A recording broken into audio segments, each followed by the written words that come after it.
Good morning. Welcome back to another episode of the Quality Drive at Botswana Bureau of Standards.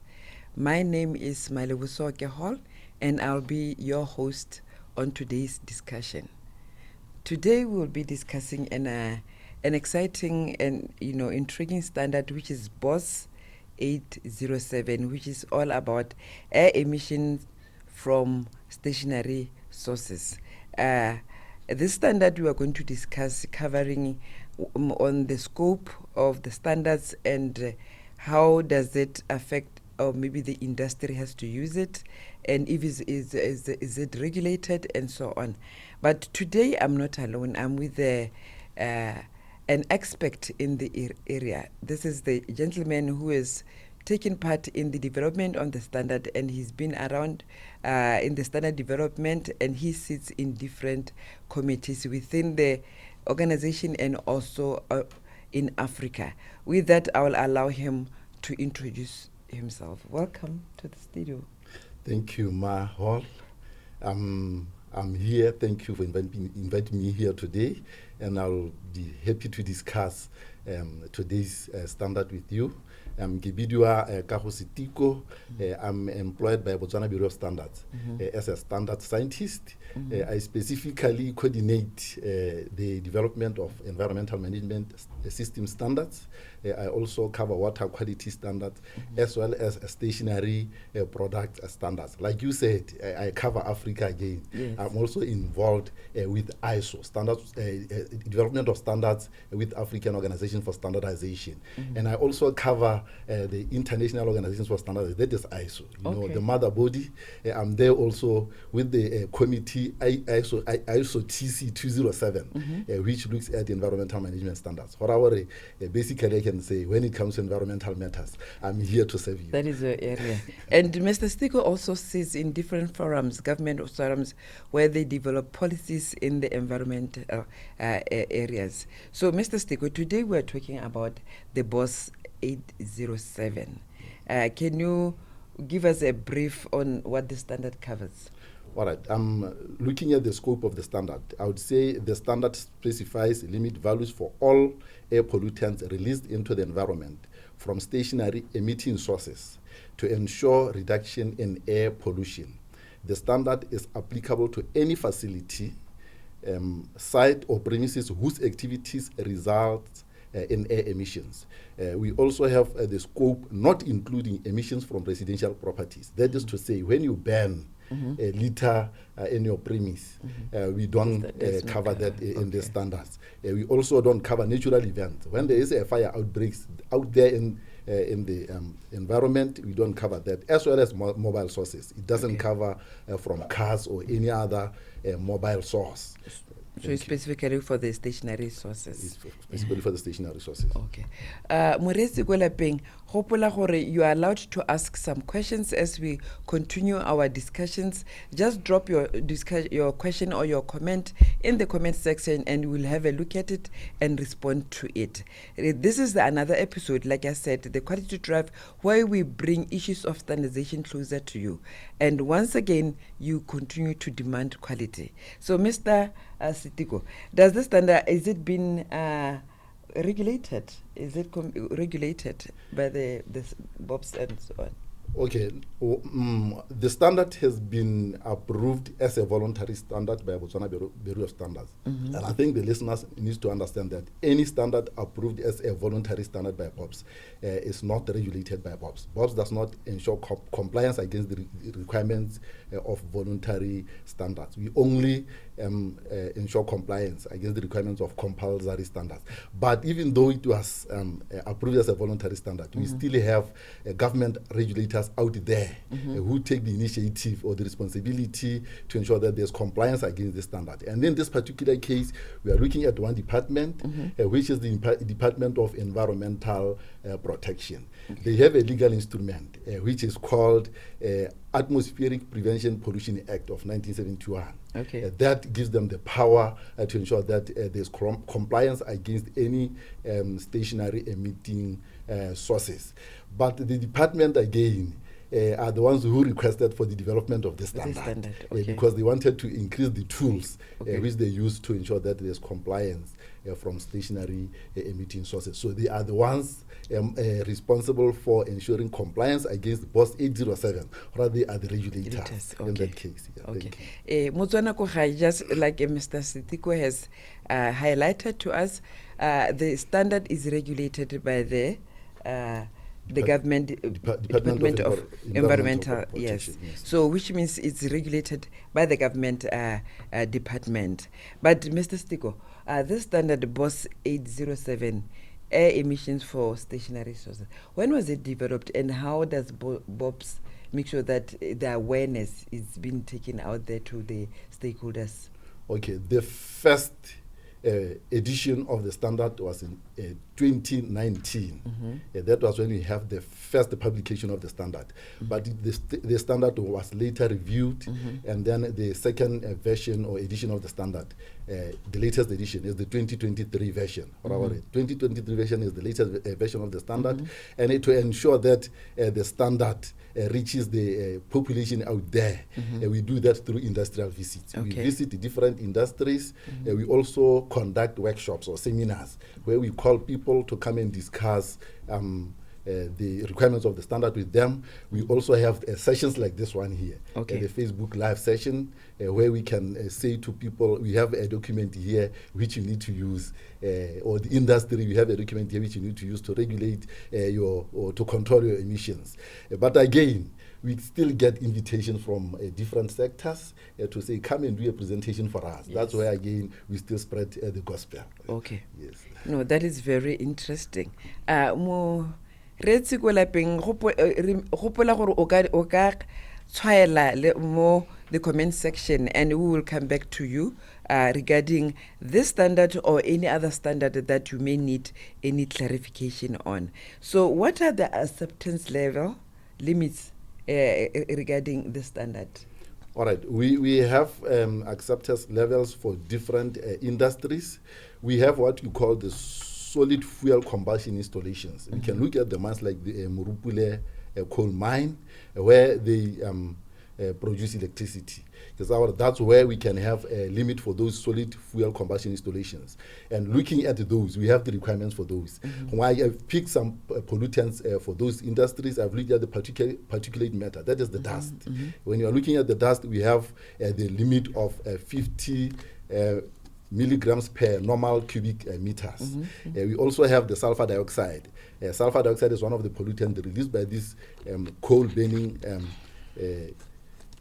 industries, and we have a limit of 500 milligrams per normal cubic centimeters. There are also oxides of nitrogen, which the limit given there in the standard. Table 1 of the standard is 750 milligrams per normal cubic meters.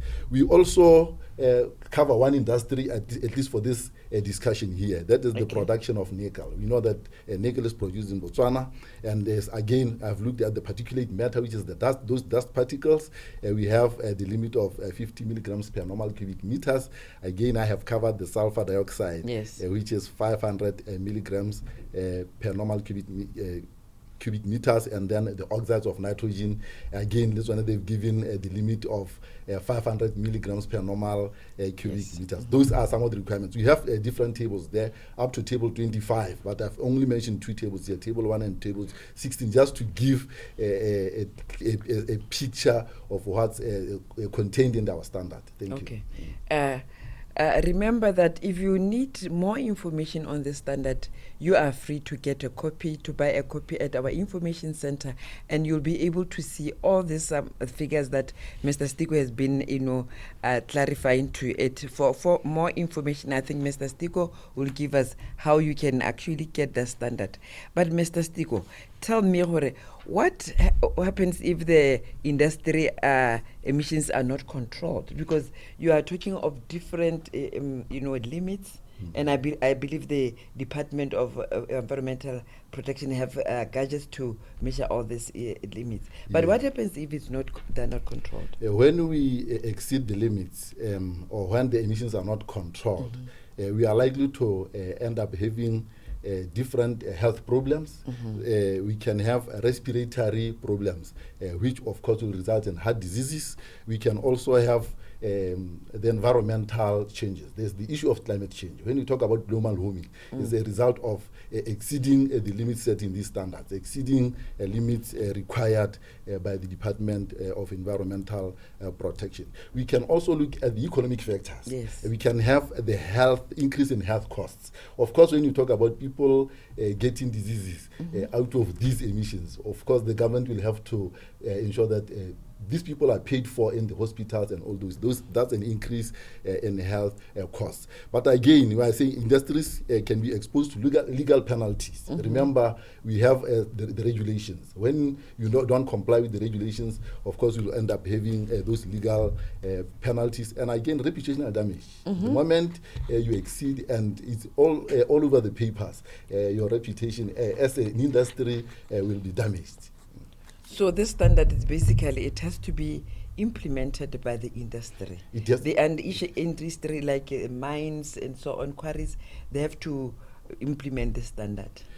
That's very true. It has to be implemented by the industries. But again, we can always say to the general public, as a person out there and you sit next to the industry and they are producing a lot of dust, you can always go to the regulator, which is the Department of Environmental Protection, and of course ask or even query there to say these people are affecting our environment. Yes. Motswana ko gae jaaka resti kwa a buile goreng lo wena o le motswana ko gae o na le tiseletso, o na le tetla ya gore e re o le gaufi le yone madirelo le ka nna di-mine kana any manufacturer tse le goreng ba ka tswa ba na le digese tsone tse le goreng di ka tswa di kgotlela tikologo. O ka tsamaya ya ko ena Department of Environmental Protection gore o tlo o itse gore a mme the emissions tsone menko ena a mme are they within the limits. So as much as this standard has to be implemented by the industry, o le motswana le wena o na le tetla, o na le tshwanelo ya go itse gore a mme wena are you not affected. So Mr. Stiko, ke a bona gore a lot of work has been done on this standard. So when you developed this standard, was it where were you adopting it from? Were you adopting it from any other standard? And tell me which other stakeholders took part in the development? Okay, thank you, Mahol. When the committee met to develop the standards, we had to look for the base documents. In this particular case, there was no standard from any other country where we can use the standard as a base document. But instead, we had regulations. Okay. We had air emission regulations from different countries. That's where the committee sat down and managed to extract some information from those regulations. Still again, we used the data gathered by the Department of Environmental Protection to come up with the documents. Now, with the stakeholders involved in the development of the standard, we have Department of Environmental Protection. They are the ones who chaired the discussions during the development of the standard. We have Botswana Geoscience Institute. There's Botswana Power Corporation.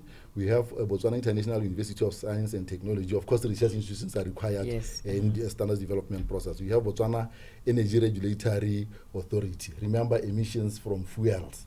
We still have them there. When you talk about generators, you talk about diesel being used there, and they have to be there. We have Department of Meteorological Services. We talk about climate change here, and they have to be there to ensure that as we have the standard being developed, they have their contribution. There's Botswana University of Agriculture and Natural Resources. You can see that this is a very, very important standard because anything emitted from the industries can affect the agricultural produce. There's the University of Botswana Research Institution, National Food Control Lab. It was there represented, and then again we have an NGO, 𝐒𝐿𝐻 Trust, as part of the committee. Those were the representatives in the development of the standard. Okay, thank you. But like you said, sometimes you do have workshops. Are these workshops only limited to the industry, or do you sometimes open it up for the public? The workshop is opened to the public, and even though the important stakeholders in this standard particularly is the industry. The industry we are called to the workshop, but we always have consumer representatives which will be representing the consumers out there. And anybody interested in these workshops can always attend. Okay. Thank you very much again. Remember, we are in the Quality Drive at Botswana Bureau of Standards, a program which brings you an understanding on issues of standardization. And this is how it will also help you to protect yourself, especially when you talk about the air emissions from the stationary sources. And also, we have different standards which can also help you, especially when you have to start a business. Remember, you don't have to start a business and let it run before you come to Botswana Bureau of Standards and you start engaging us. We are here to help you. But Mr. Stiko, let's talk about where does the industry or Botswana, where do they get the standard and how much does it cost? All right. Thank you again. Renale, standards we are looking at Bob's headquarters offices in Gaborone. You go there, you will simply get your copy of the standard. Renale, Bob's Francistown office, you go there again, you still have the copy of the standard. We have SIPA offices across the country. Office ya SIPA teng le hatselo teka bophara ha o tsana mo go bona kopa copy ya standard se wa go hitela e go emetse. And then again we can say we have the online purchase. How we are Bob's website, you can always purchase the standard online because there just go into the website. You will have that provision for you to purchase the soft copy of the standard. But the hard work price, who is there? Bobs. Bobs, who is there? We are lower. Has it to the Mazana Yana Hela 410 pula. The standards cost 410 pula, which I think, as compared to other countries, the price has been subsidized for the local market. Okay, yes. That's very good. Talking of Botswana Bureau of Standards website, remember you can click on the bio and that's where you can see our website link, which will take you to our website, and you'll be able to see other services that Botswana Bureau of Standards also provide. That's about training, that's about testing, and also visiting the standard catalog where you can see the list of our standards and you can be able to purchase your standard from online. We are in the era of digitalization, and you can be able to buy the standard at the comfort of your home. And Mr. Stiko, as we wrap up, what else would you like to emphasize to the listeners about this particular standard or any other issues on standardization? All right. One important thing to give to the public is that they need to understand that BOPS has recently developed some new courses. We have a course on introduction to standardization. Those who are interested in knowing how standards are developed can always enroll for that course. We also have use of standards in procurement. That is for the procuring entities, those involved in purchasing, and the reference standards in their tender documents. They need to attend to that course so that they know they have the knowledge on how they can properly reference standards in their tender documents. Okay. Moretsi ko gae jaaka restiko nna tlhalosa gore if you want to understand about standardization and what part can standards play in your small business or maybe in your daily activities, you can also partake in the training. We have different training courses. Like he said, if you want to understand about standardization, we have a course on standardization. And procurement is very, very important to make sure that you always use standard. Like I say, you have to demand quality, because if you use any raw material or any material that is not of good quality, your end product will definitely not of good quality. So you keep on demanding for quality. With that, we are coming to an end of our website. Make sure that you keep on looking in and listen to other episodes, because these are the episodes which are bringing standardization to you and issues of quality. With that, from me and the team at Botswana Bureau of Standards, we say see you next time. Thank you very much. Thank you.